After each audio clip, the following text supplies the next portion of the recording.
If you've been diagnosed with degenerative disc disease and you're trying to avoid surgery, but everything you do keeps causing more pain, maybe you're like borderline muscle spasms, you have a deep ache in your low back that nothing you do seems to be working, this video is for you. Now, a little backstory before we jump into these specific exercises. When I was 21 years old, I was diagnosed with a ruptured L5-S1 disc and degenerative discs above that site. That was about 17 years ago. Never had an injection, never had a back surgery, and I don't take things to keep myself out of pain. I live chronic pain free. So what I'm gonna be sharing with you is a lot of my own personal experiences, but also what I've been able to replicate with people all over the world with the exact same diagnosis. The truth about degenerative disc disease is it's actually not a disease, right? You didn't like catch something, nothing bit you and worked its way to your spine, and now your spine is deteriorating because you have some kind of disease that you can't treat. We have to put aside this idea that if you've been diagnosed with a degenerative disc disease, that it's not a disease. What it is a normal aging process of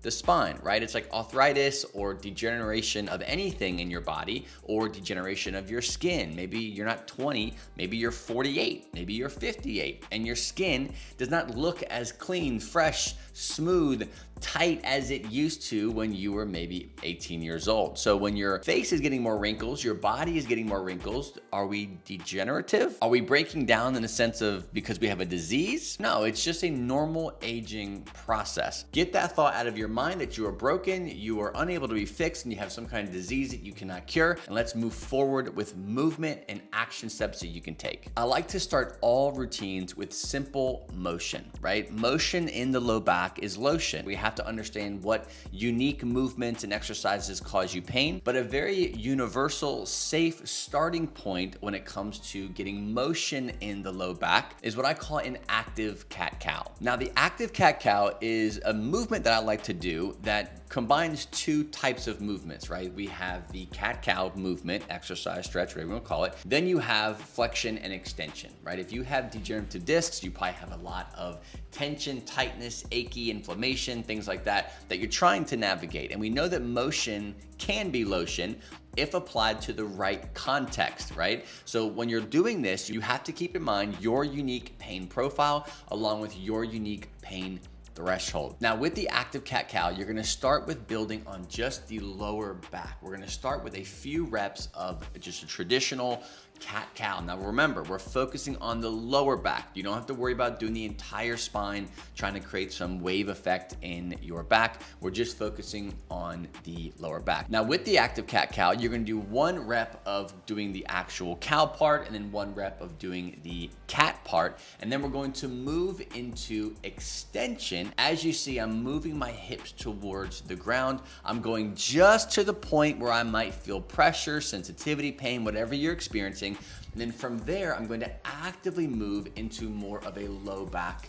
stretch. Now, what I don't want you to do is hang out in this child's pose, stretching the low back type of position. All we're trying to do is find where is our pain threshold with combining these movements. So when you're starting with the cat-cow, you're going to gently tip your pelvis forward, gently tip it back, finding that specific area where you start to feel pressure, sensitivity, sciatica, whatever you're dealing with, and then stopping before that pain actually picks up. As soon as you do the 1 or 2 reps that you start with the cat-cow, again, you're gonna move into the forward extension where you're dropping your hips towards the ground, stopping at the pain point or right before the pain point, and then coming out of it, going into a deep low back stretch. Keep in mind when you're doing the, I guess, child's pose position or whatever you want to call it, that deep low back flexion, be very mindful of how much you are protecting and guarding that low back. You might see me going deep, but you might not be able to go that deep because your low back is in kind of a stuck fight or flight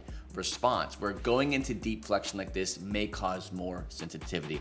So focus on the movement, break it down one thing at a time, and build from there. Now, really quick before we dive into this next set of exercises, have you ever asked yourself the question, is my back pain fixable? Without surgery, without drugs, any of that junk that the medical model is trying to sell you, can I actually fix my back? Well, I've got a quiz that you can take. Yes, it's a quiz.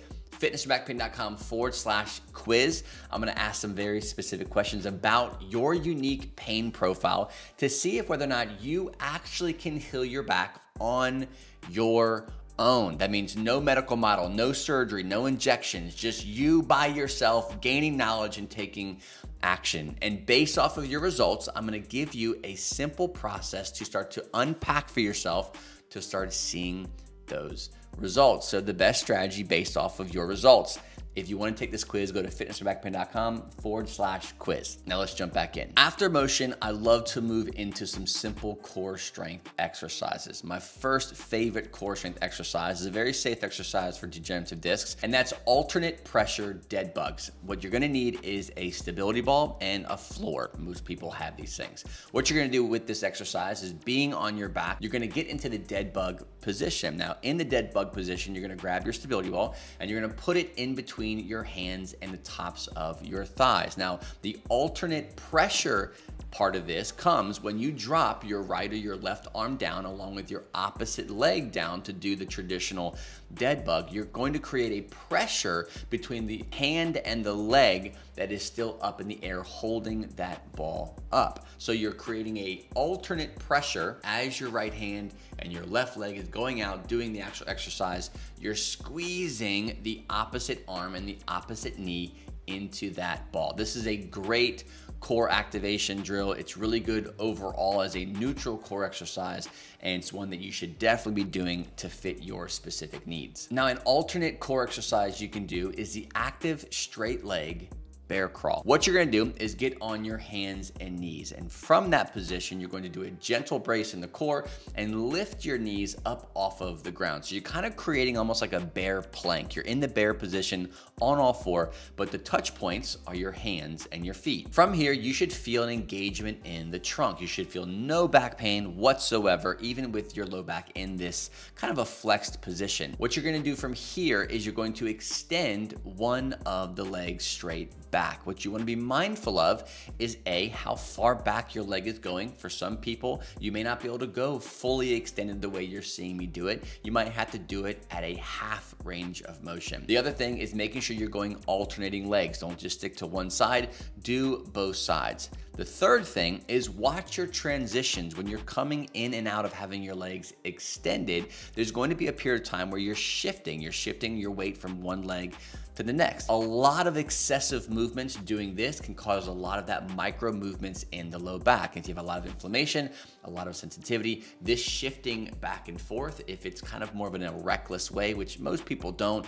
but I've seen it before, that can cause more irritation and more sensitivity in the low back. Once we've completed the core exercises of choice, now we have to go into more of an overall strength approach. A great exercise for someone with degenerative discs is the wide stance deadlift. Now, deadlifts is probably one of the most scariest things that most chronic back pain sufferers say or hear about doing. And it's okay that you do deadlifts. Most people just do them wrong. We're not hinging at the hips properly. We're doing more of a bending, or we're very protected, very guarded, and that's creating more sensitivity. What I want you to do is take a wide stance with this type of position. So you have less room to go up and down in, right? Most deadlifts, you're kind of doing more of a shoulder width position, but in this one, you're gonna take a nice wide stance. The goal here is to really activate the hips and squeeze the glutes and make these things fire and stretch while doing the exercise. From start to finish, what you're gonna do is take a nice wide stance beyond your shoulder width. You're gonna have your dumbbell or kettlebell, whatever you have access to, in the middle. Now place the weight in between the arches of your feet. You really want this to be in the center of your gravity, causing you, as you go to hip hinge, so your butt goes back, your butt is going back and your body is going down in a more natural hip hinge position. If the weight is far away from you, then you're going to reach out. You're gonna bend your spine, grab this weight away from your center of gravity, which is going to cause sensitivity and pain in your low back. So when you're going to grab the weight, your hips are going to come back, your body's going to come down, and you're going to be just grabbing the weight with your arms, shoulders, everything is nice and straight. You're going to contract your hips, contract your glutes, and you're going to come back up to the top. What I suggest people to do is keep these reps in a fluid motion. Don't start, stop, create these rough transitions where you're picking up and dropping weight in between each of these reps. What you want to do is engage the glutes, come up into the upright position, go back into the more of the bent over hinge position, and then repeat this over and over for the amount of reps that you want to do. Then when the set is done, you slowly come down, you release the weight, slowly come back up. A few deep breaths, tell yourself you're gonna be just fine, this is not gonna hurt you, and then wait for the next set to come. Another exercise that is great for degenerative discs and building strength in the hips to support the low back is the side plank glute raise. What we're trying to do is incorporate both a lateral strength or a side plank exercise with glute activation. We're trying to activate these hips, really get them to fire with other parts of the body.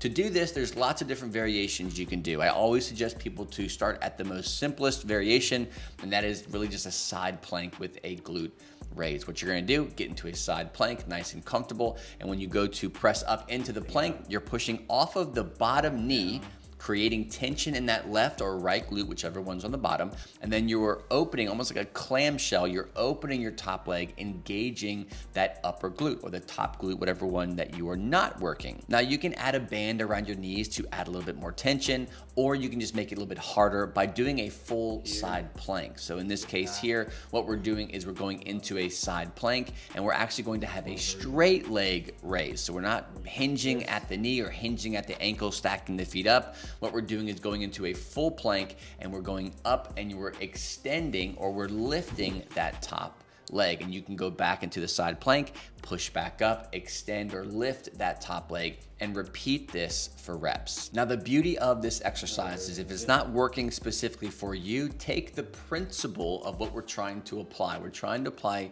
strain and stress on the hips, the glutes, to fire these muscles, get them active, and get them engaged with movement. Oftentimes, when we have chronic low back pains, chronically stiff, it just becomes this issue where everything is super tight, super locked down, and it just starts responding with every movement, every exercise you do, with your back contracting or over contracting, and your other muscles might be working, but they're kind of being left out of the party. So be very intentional with how you do it, what you're feeling, and be patient with the way you do it. Now, if you try these exercises, you have tried these exercises, and your chronic back pain still comes back, right? You've got degenerative discs, maybe you have sciatica, you've got some symptoms that despite what you've done, despite what you have tried to do in the past, the pain is always there. And exercises like this make you feel good in the moment, but once you leave the gym or a couple hours, maybe the next day, after doing them, your pain is back with a vengeance. Exercise is not what you should be starting with. I talk about this all the time with my one-on-one clients inside of my Strength and Pain Relief Accelerator program. What you should be focusing on is calming down this internal pain alarm system, right? I call it ingrained pain pathways. When our body and brain get stuck in loops of pain, a lot of fear and anxiety, protection that is happening both from a physical muscle perspective or also what is known as a perceived danger perspective. You can't overlook this stuff. This is the most important part of overcoming chronic back pain. You have to do this first. Now, if you're like, I've got no idea how to do that, there are a lot of layers to this, right? And you only know what you know. And this is what I do with people one-on-one all the time inside of my one-on-one coaching program. If you're serious about getting help and you're like, hey, I want the soup to nuts from start to finish, what do I need to do to go from I'm in pain, I've tried everything, I can't figure out what I need to be doing, what I shouldn't be doing, to actually cross the finish line and live chronic pain-free. So if you're serious about getting help, just go to fitnessforbackpain.com/apply. That'll give me some information about you. It'll allow us to have an actual live call to see if what I do can actually help you. But please, please, please only book that call if you are serious about getting help. There are people who want help. There are people who are ready to invest, ready to take their healing process to the next level, and they know they can't do it for themselves. And unfortunately, my time is limited. So I want to make sure that the people who are actually engaging, who want to take action, have the opportunity to do that. If that is you, just go to fitnessforbackpain.com/apply. Let's have a simple free conversation to see if what I do can actually help.